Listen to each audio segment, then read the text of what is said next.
नारायण नारायण नारायण नारायण। 25 नवंबर।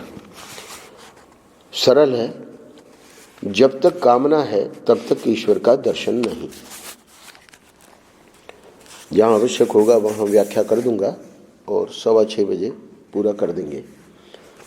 6:15 या 6:20 पे ये जितने चोर चमार झूठे सच्चे ईमानदार बेईमान शत्रु मित्र पक्के कच्चे जो कुछ मालूम पड़ते हैं सो सब अपना स्वरूप ही है, परमात्मा ही है।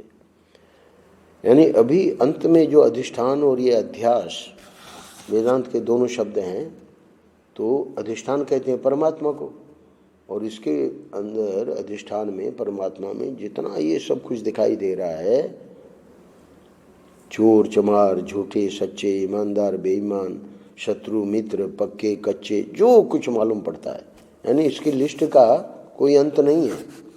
जो कुछ मालूम पड़ता है वो सब अपना स्वरूप ही है, परमात्मा ही है। क्या अर्थ हुआ? यानी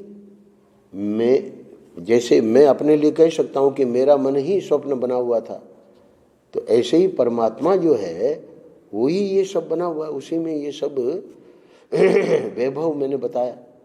तो रज्जु का हम वैभव नहीं कहेंगे, रज्जु का तो हम कहेंगे अज्ञान था। रज्जु तो जड़ चीज है, तो उसका वैभव थोड़ी है कि भाई कभी तो किसी को सर्प दिख रही है, किसी को माला दिख रही है, किसी को, वो तो जड़ चीज है और मंद अंधकार के कारण दिख रहा है।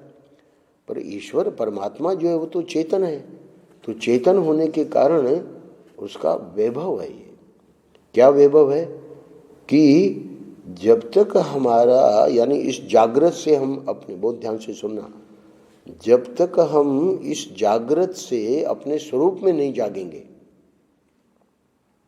जैसे महात्मा लोग जगे हुए हैं, ईश्वर कोटि के संत जगे हुए हैं, वो जान रहे हैं हर क्षण क्या कि मैं ही परमात्मा हूं, मैं ही ब्रह्म हूं। तो जब तक वो नहीं होगा तब तक इसको हम सत्य मान रहे हैं। तो संसार और शरीर को जब तक सत्य मानेंगे, है ना, है हमारे मुकुंद स्वामी आए थे, बोले कि संसार शरीर तो भगवान ने दिया हुआ है, इसमें हमारा क्या दोष है? तो दोष यही है कि जब सत्संग करेंगे और उससे पता लगेगा कि भाई असलियत तो कुछ और है। अब जब स्वप्न से जाग गए तो स्वप्न में हमारी पिटाई हुई, तो अब यहाँ थोड़ी बैठ के रो रहे हैं कि स्वप्न में हमने फलाने ने हमको बहुत पीटा।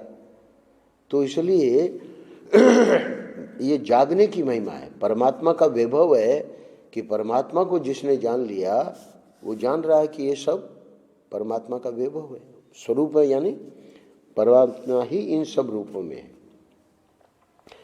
तो अब अगर इस प्रकार संत और शास्त्र कहते हैं तो हम इस बात को स्वीकार क्यों नहीं कर लेते? परंतु सब परमात्मा है, इसका दर्शन सबके लिए संभव नहीं है। क्यों संभव नहीं है भाई? असली बात को जानने में रुकावट क्या है? क्योंकि उसको वह देख पाता है जो स्वार्थी नहीं होता है। तो सुर नर मुनि सबकी यह रीति, स्वार्थ लाग करे सब प्रीति।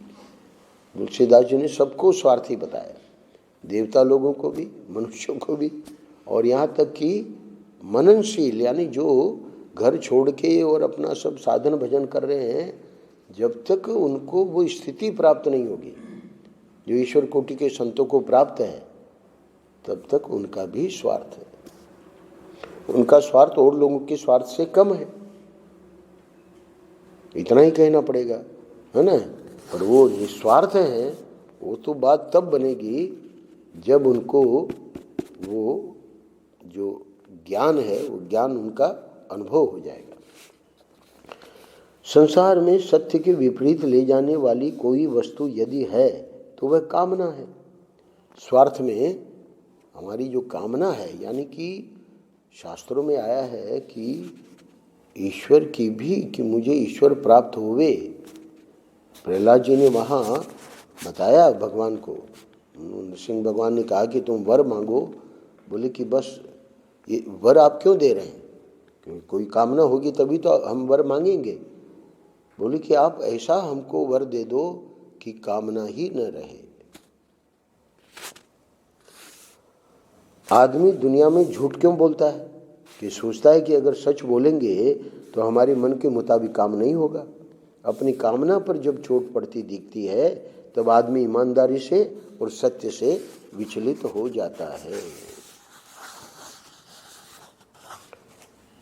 महर्षि की शैली थी कि अब कठोपनिषद पर प्रवचन चल रहा है तो सरल करके समझा देते।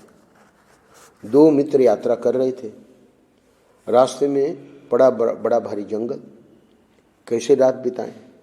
शेर बहुत थे वहाँ, तो दोनों पेड़ पर चढ़ गए और दोनों ने यह तय किया कि बारी बारी से सो जाएं। तो जब एक सो गया तो नीचे आया शेर। पंचतंत्र में जो कथाएं हैं उन कथाओं में मानो जो प्राणी हैं वो भी बात करते हैं, है ना। शिक्षा देने के लिए पंचतंत्र बहुत सारी कहानियां हैं जिसमें शेर और ये सब तो बातें करते हैं।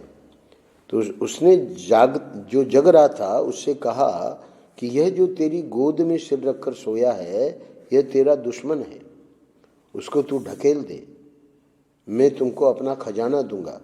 प्रलोभन दिया उसको। अब वो मित्र पक्का था तो वो बोला कि यह मेरे विश्वास पर सो रहा है, मैं ऐसा नहीं कर सकता। अब बारी बारी से सोना था। अब शेर ने देखा कि इसने तो हमारी बात नहीं मानी, कोई बात नहीं, वो भी बैठा रहा नीचे। जब दूसरे की बारी आई तो फिर शेर आया, समझ लो कि जाके फिर वापस आया।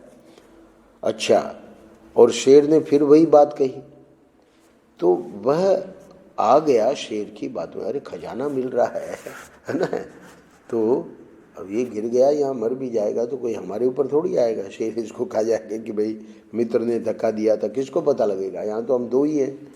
तो वो उसकी बातों में आ गया, उसने उसे नीचे धकेल दिया। अब आगे का जो प्रसंग है वो बहुत अद्भुत है। अब जब शेर उसको खाने चला तो जो गिर गया है ना, उसने मना कर दिया था। जब उसको कहा गया कि तू ढकेल दे, उसने मना कर दिया था। तो बड़ा धार्मिक व्यक्ति था वो, तो वो क्या कहता है, उसको शास्त्र का ज्ञान है। वो कहता है उसको, शेर को, हट हट छूना नहीं मुझको, अब हम तुम्हारे छूने लायक नहीं है। शास्त्र का ज्ञान उसको क्या था, देखो सुनो। जब हमारे मित्र ने हमारे साथ द्रोह किया मैं तो तभी मर गया।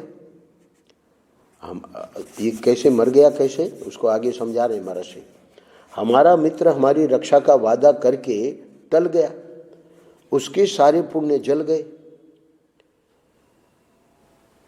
और मेरे मित्र के पुण्य जल गए तो मेरे पुण्य भी जल गए। क्या अर्थ हुआ, यानी दो शरीर हैं, आत्मा एक ही है।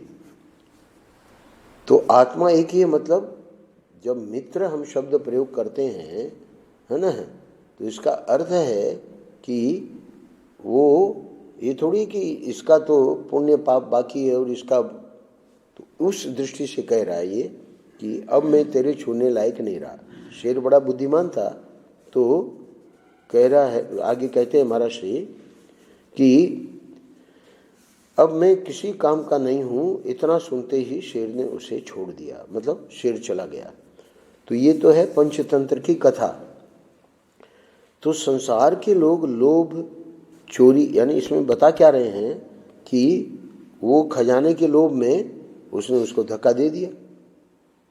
तो संसार के लोग लोभ, चोरी, हिंसा, व्यभिचार, मोह क्यों करते हैं? कि कामना के वश होकर, है ना। और जो कामना के वश हो गया उसकी पीठ ईश्वर की ओर हो गई और मुंह संसार की ओर हो गया। तो अब ये जो अनात्मा है, यानी जो सच्चा है ही नहीं, उसको पाके हम करेंगे क्या?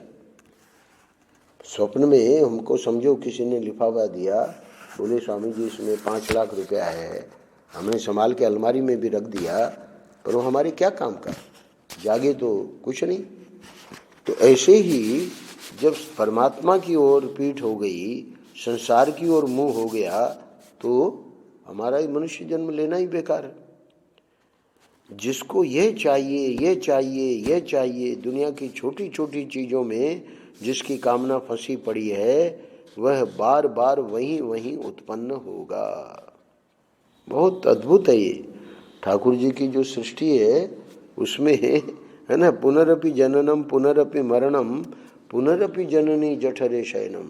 भगवत्पाद शंकराचार्य कहते हैं कि यह संसारे बहुत कष्ट है, इसमें संसार में, कृपया पारे पाहि मुरारे। हे भगवान, मुझे आप मेरी रक्षा करिए। तो शरीर का तो कुछ ठिकाना नहीं, आज रहे कल नहीं रहे। तो यहाँ महर्षि आगे के वाक्य में कह रहे हैं कि यानी इतने झूठ संसार में, जो लोग झूठ, बेईमानी, चोरी, जब तुम्हारे साथ धर्म भी नहीं है, ईमान भी नहीं है, ईश्वर भी नहीं है, सबकी ओर से तुमने पीठ फेर ली, तो क्या इस दुनिया के रिश्तेदार जाएंगे तुम्हारे साथ? अरे जब मरोगे तब कौन जाएगा तुम्हारे साथ? क्या दुनिया का पैसा जाएगा तुम्हारे साथ? ये कुर्सियां ले जाओगे साथ उठा करके? तो दृष्ट और अदृष्ट माने लौकिक और पारलौकिक दोनों प्रकार के बाह्य विषयों से जिसकी बुद्धि उपराम है, उसकी इंद्रियां निर्मल हो जाती हैं, मन निर्मल हो जाता है, अंतःकरण निर्मल हो जाता है। जिस मंत्र की व्याख्या कर रहे हैं महाराज श्री, धातु प्रसादात, तो वो जब इस प्रकार साधना जब करता है, तो साधना करने से अब उसको दृष्ट सुख भी नहीं चाहिए और स्वर्ग आदि भी नहीं चाहिए। तो दोनों प्रकार के भाई, यानी ये नहीं कि स्वर्ग चाहता है तो वो ज़्यादा अच्छा है। अरे भाई, स्वर्ग से पुण्य खत्म होंगे तो वापस मर्त्य लोक में आना पड़ेगा। तो इसलिए स्वर्ग की कामना भी, अदृष्ट विषय की कामना भी वो छोड़ देता है, तब जाके मन निर्मल होता है। और वो जब मन निर्मल होता है तब वह देखता है कि आत्मा का स्वरूप क्या विलक्षण है। तो अब उसको परमात्मा का ज्ञान होगा। इसके पहले जब तक ये कामना है, तो ये दोनों पृष्ठ मनो आपस में, है ना, बल्कि एक दूसरे से पूरा आनंद रस रत्ना करके पूरे पृष्ठ ही एक दूसरे से जुड़े हुए हैं। तो पाप पुण्य राग द्वेष सुख दुख आना जाना, है ना, आत्मा जो है, मैंने बताया, प्रातिभाषिक सत्ता, व्यावहारिक सत्ता और पारमार्थिक सत्ता। पारमार्थिक सत्ता का वर्णन नहीं किया जा सकता, पर ऋषियों ने, संतों ने, है ना, शास्त्रों ने बहुत बड़ी करुणा दया करके और ऐसा मार्ग निकाला कि जिसका वर्णन नहीं किया जा सकता उसको लखाते हैं। बोल के वर्णन नहीं किया जा सकता कि देखो ये पारमार्थिक सत्ता है। क्यों? क्योंकि वो दृष्टि का विषय है ही नहीं, मन का विषय है ही नहीं, वाणी का विषय है ही नहीं। वो तो हमारा स्वरूप है। सुषुप्ति में जब कुछ नहीं रहता है तब भी हम रहते हैं। कभी विचार करना बैठ के, है ना, गाढ़ सुषुप्ति में, मैंने यहाँ कई बार सुनाया, स्वामी सच्चिदानंद जी लेटे हैं, उनके अंटी में चाबी बंधी है और वो जो चाबी बंधी थी उसको ब्लेड से काट के और वो चोरी करके और वो लड़का चला गया, उनको कुछ पता ही नहीं लगा। तो गाढ़ सुषुप्ति में क्या, सच्चिदानंद जी तो जब उठे तो ये थोड़ी कहा कि भाई हम तो वहाँ नहीं रहे। सच्चिदानंद जी, आत्मा तो हमेशा जागृत ही रहता है, पर आत्मा ने कुछ किया तो है नहीं, व्यवहार में तो सब चोरी हो गई, तो आत्मा का जागना क्या काम आया? तो परमार्थ सत्ता का यही स्वरूप है। उसको जागृत तो उसमें उसका वैभव है, यानी उसमें बिना हुए हुए दिख रहा है, जागृत है नहीं परमार्थ में। जब हम जाग गए तो अब हम जान रहे हैं कि भाई स्वप्न सच्चा था ही नहीं, वहाँ का देश, वहाँ के काल, वहाँ की वस्तु। पूरी शंकराचार्य जी कहते हैं कि किसी को समझो मर गया, उसको हमने जला दिया, उसकी एक चुटकी भस्मी भी, कि भाई उसको गंगा जी में हम डाल देंगे, एक चुटकी भस्मी भी उसका आप जागृत में नहीं ला सकते। जिसको स्वप्न में जला दिया, ऐसे ही ये जो जागृत है यानी व्यवहार है, इस व्यवहारिक सत्ता का परमार्थ में कुछ भी नहीं है। परमार्थ परमात्मा जो है वो ज्यों का त्यों, है ना, सच्चिदानंद, और उसी में ये महापुरुष लोग रमते हैं। तो कठोपनिषद में बता रहे हैं कि जब निर्मल मन हो जाएगा, है ना, तब उसको ये वो देखेगा कि आत्मा का स्वरूप यानी मेरा जो असली स्वरूप परमार्थ स्वरूप है वो क्या विलक्षण है। विलक्षण है मतलब वो जो ऊपर बताया था कि जो स्वार्थी नहीं होता है उसको ये दृष्टि प्राप्त होती है। सब परमात्मा है, इसका दर्शन सबके लिए संभव नहीं है ना, पर अब इसके लिए संभव है। किसके लिए? ईश्वर कोटि के संतों के लिए। तो वो क्या देखता है? पाप पुण्य राग द्वेष सुख दुख आना जाना सबसे विलक्षण।